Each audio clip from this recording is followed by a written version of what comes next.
Hello there. Today I'd like to discuss one phenomenon, or actually just define it, the extreme volatility of the United States-Russian relations. But before we dive in, I'd like to thank you for all the comments for my previous video about J.D. Vance's speech at the Munich Security Conference. Among those comments, I have to express my sincere gratitude to the one that actually enlightened me about Greta Thunberg's attitude. Once she said that F Germany. Yes, she can be disrespectful. I didn't know about that speech, so thank you. The other thing, there was a question one of you mentioned that it is quite difficult to understand why Britain is supporting the war in Ukraine and why are they not pro-peace. And this question made me think, and actually at the moment I can see two reasons why Western European leaders and the Brits, including the Brit leadership, are trying to continue the war in Ukraine.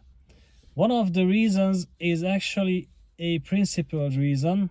They believe that the post-Second World War world order, which included borders which were recognized and unchangeable, now that is under challenge, under pressure at the moment, and they want to stand for this principle.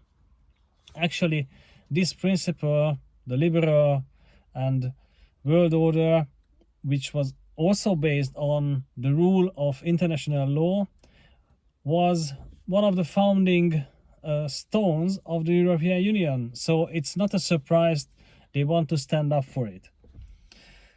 Secondly, there is an opportunistic reason, what I see, and this opportunistic reason is that after 2020 and during even after Trump's first election victory after 2016, when America admitted some kind of loss of confidence, the European leaders might have felt that the great powers, including the United States, got weaker. Therefore, they believed they might have larger influence in the world. And especially after the COVID pandemic that directly hit China and showed that the United States was vulnerable too, all these leaders believed that the great powers relatively became weaker. Now, and what that meant for them is that them as leaders of middle powers might have become stronger and might have gained larger influence. And they want to pursue this influence.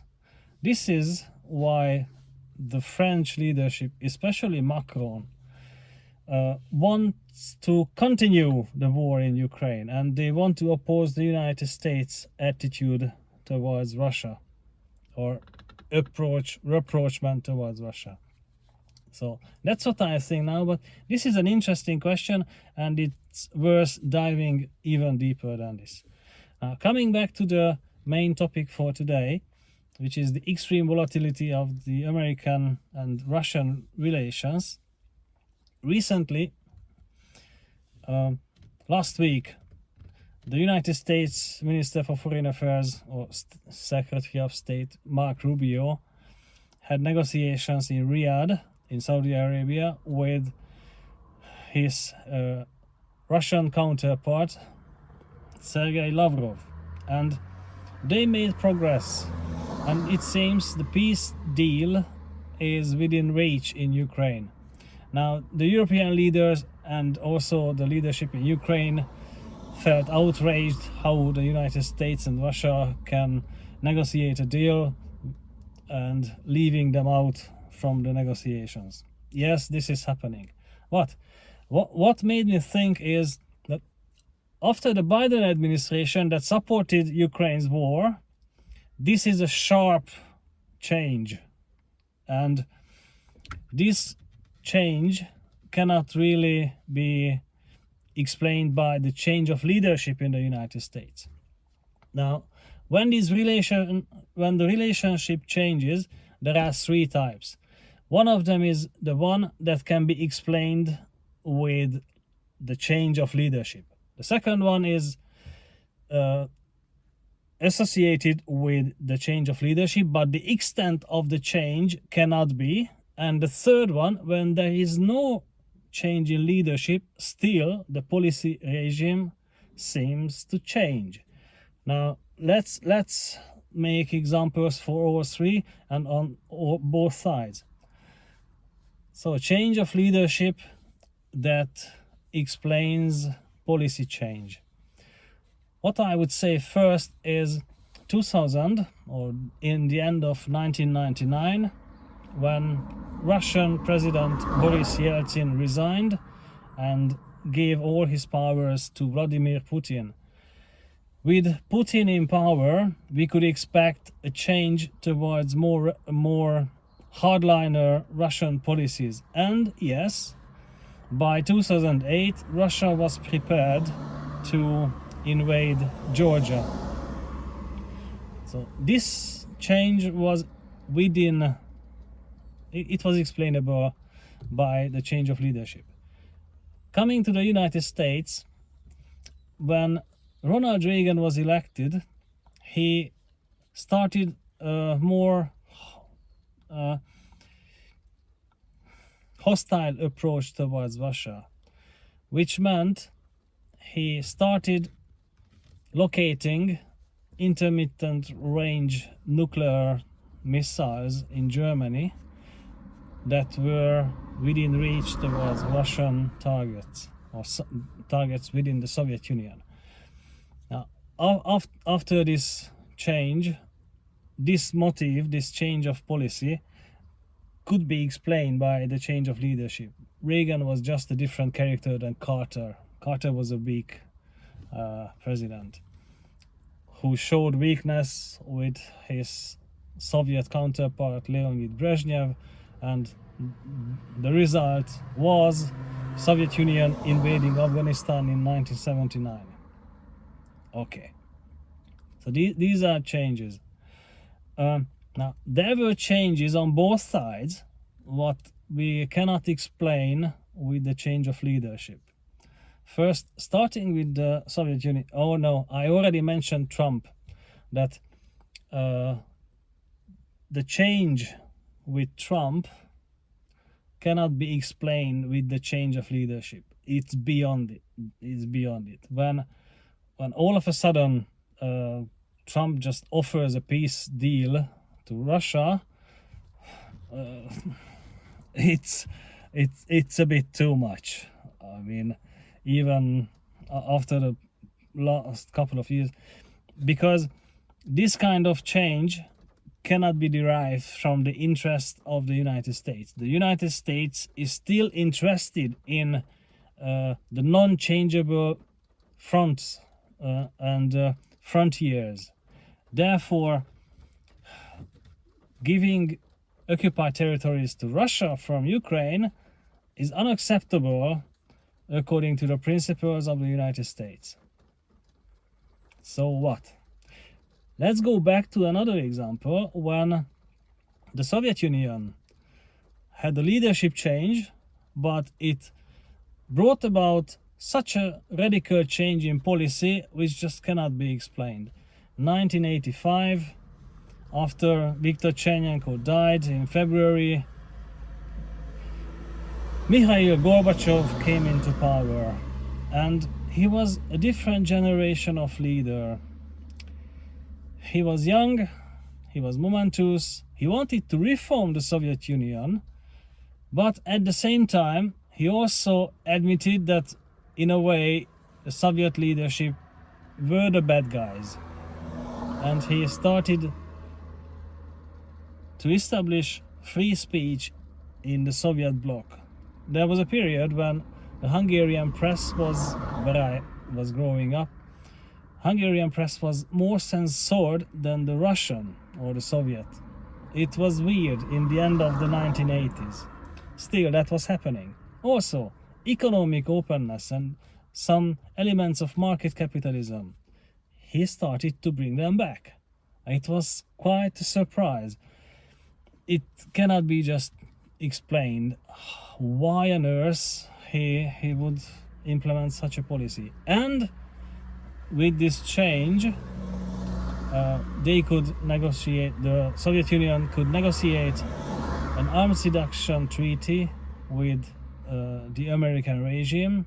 And in 1987, I remember when they signed it, December the 7th, Ronald Reagan and Gorbachev signed the cessation of all intermittent nuclear missiles. And that was a huge deal at the time, and eventually the Soviet Union evaporated. By 1991, the empire dissolved,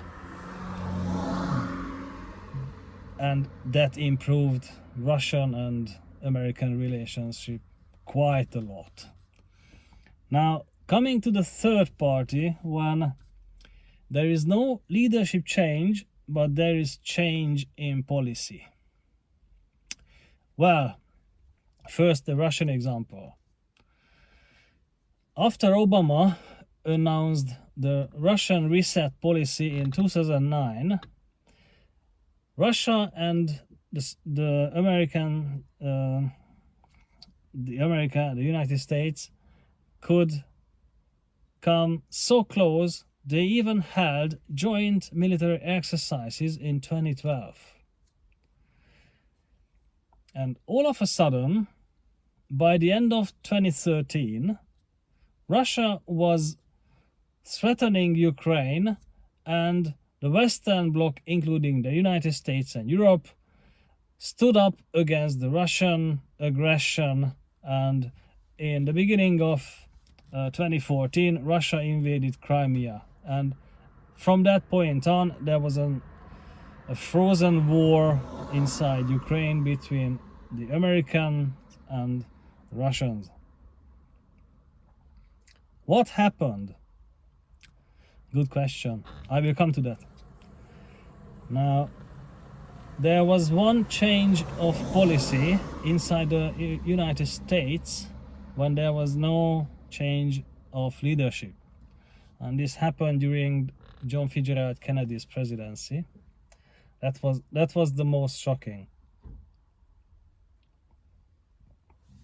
1962, Cuban Missile Crisis. We almost had the Third World War. Still, September 1963, Kennedy announces a new cooperation plan with the Soviet Union at the General Assembly of the United Nations, and the cooperation was about establishing space missions. They wanted to cooperate in the exploration of space.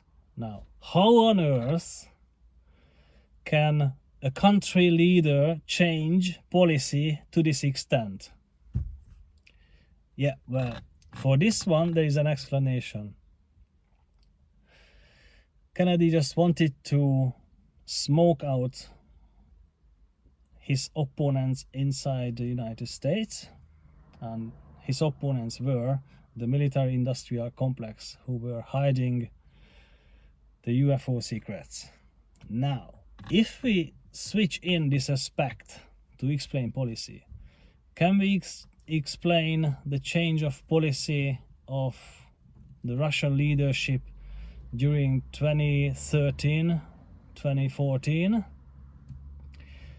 Now, I will discuss this in the next video. Thank you for watching.